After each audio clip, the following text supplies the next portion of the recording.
Your income is never going to keep up with home prices. Check it out. Just in the last 20 years, wages might be up 28%. Home prices are up 148%. A year ago, a $350,000 house had a $1,400 mortgage. With today's interest rates, it's a $2,400 mortgage. Real estate is only becoming more and more expensive, but there ain't no promotion you're getting from work that's going to allow you to keep up with that. So what do you do about it? One shot, not a future before. Let's go. I remember when Robert G. Allen came out with this book called Multiple Streams of Income, and I met Bob Allen, and I never forget when he said, when it was the 1950s, you could have dad who worked, one single source of income, and everything could be paid for. By the 80s and 90s, you needed two jobs to pay for the same stuff. If you take a look at the world today, people need 2, 3, 4, 5 jobs to keep up with what was just 3 decades ago. Inflation is burying us alive. The cost of real estate is increasing.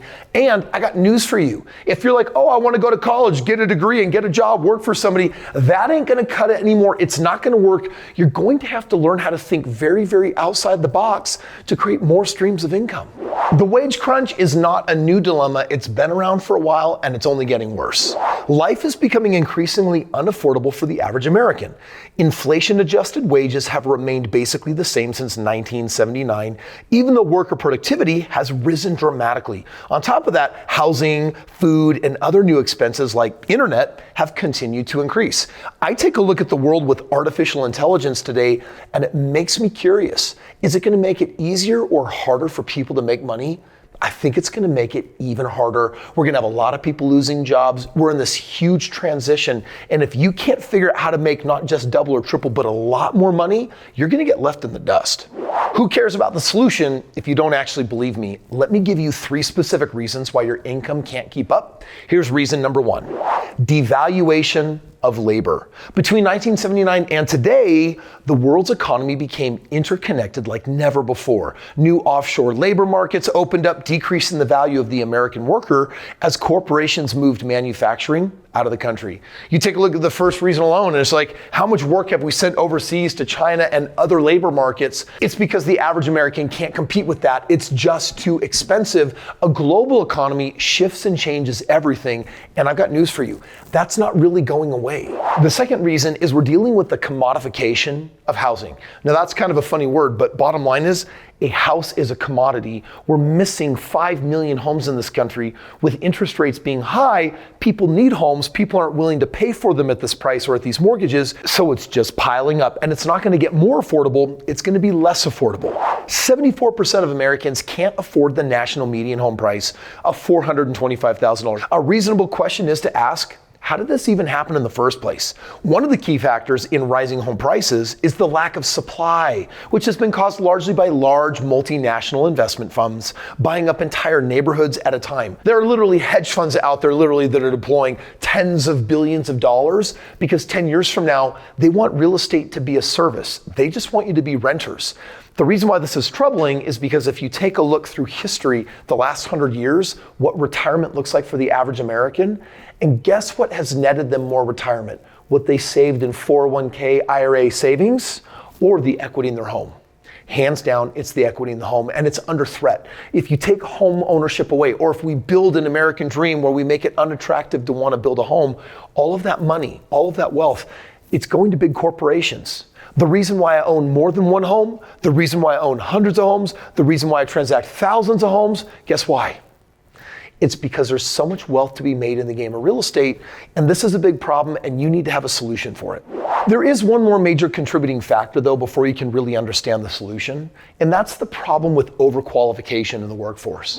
In 1980, 17% of American adults had a college degree, but as of 2021, 53.7% of American adults were college graduates or received post-secondary credentials. This advancement in education comes with 2 major hidden costs: decreased value on college-educated workers and vastly increased student debt load across the population. In other words, 20 years ago, having a degree kind of made you special. Today, not so much. Everyone's kind of gotten caught up, and it's like that movie from The Incredibles, when everyone's special, nobody is. So the question still remains, okay, Kris, what is the answer? Well, this is the debate. And you're either thinking, do I go back to college and get more school? I don't think that's gonna work. Do I have to work extra hard to get a promotion? I don't think that's gonna be enough. You have to start thinking like wealthy people who have multiple streams of income. They've got money coming in from real estate investments and from businesses. And if you're gonna add one more stream of income, you need to start with something really simple. By the way, you might have noticed I've got my phone number on my shirt because this is a conversation, at least a text exchange, worth happening.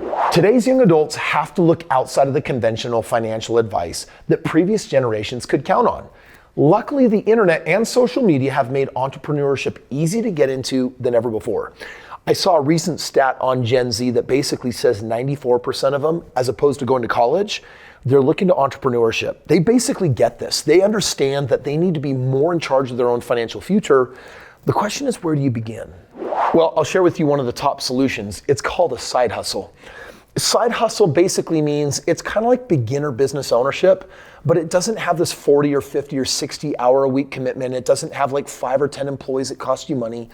It's something a lot simpler than that. It's basically a solopreneurship, simple idea that can be run ultra part-time.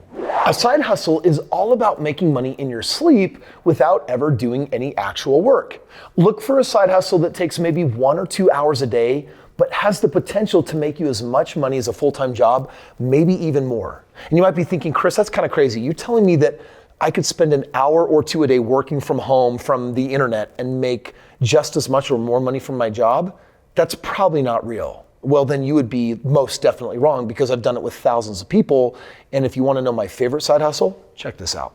Where you live, there are a whole bunch of your neighbors that are Googling local services online. Things like, I want someone to mow my lawn, or I want someone to replace my kitchen, or I want someone to epoxy my garage.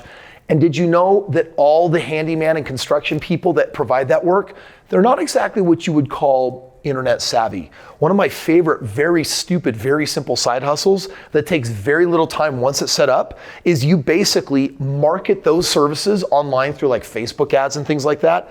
You generate leads, you hand them off to these companies and they pay you for them. And sometimes you're earning hundreds of dollars. Sometimes you're literally earning thousands or tens of thousands of dollars per job. Because if you're targeting something like a replace my kitchen or I want you to finish my basement, people are going to pay $50,000 or $100,000 or more for something like that. And these construction workers, they'll pay you 10% of the job cost just for the lead. So I want you to think about that for a second. Does that mean that I have people that are making thousands and tens of thousands of dollars every month working from home doing this? That's exactly what I'm telling you. I have some super valuable free information for you that you can get on some of my hottest side hustles. There's 3 in particular that I'm actually really excited about. And if you click the link below, let me show you what they are, because the cool thing is some of them take little to no money at all, but it's amazing the ROI. It's amazing how much money they have the ability to produce.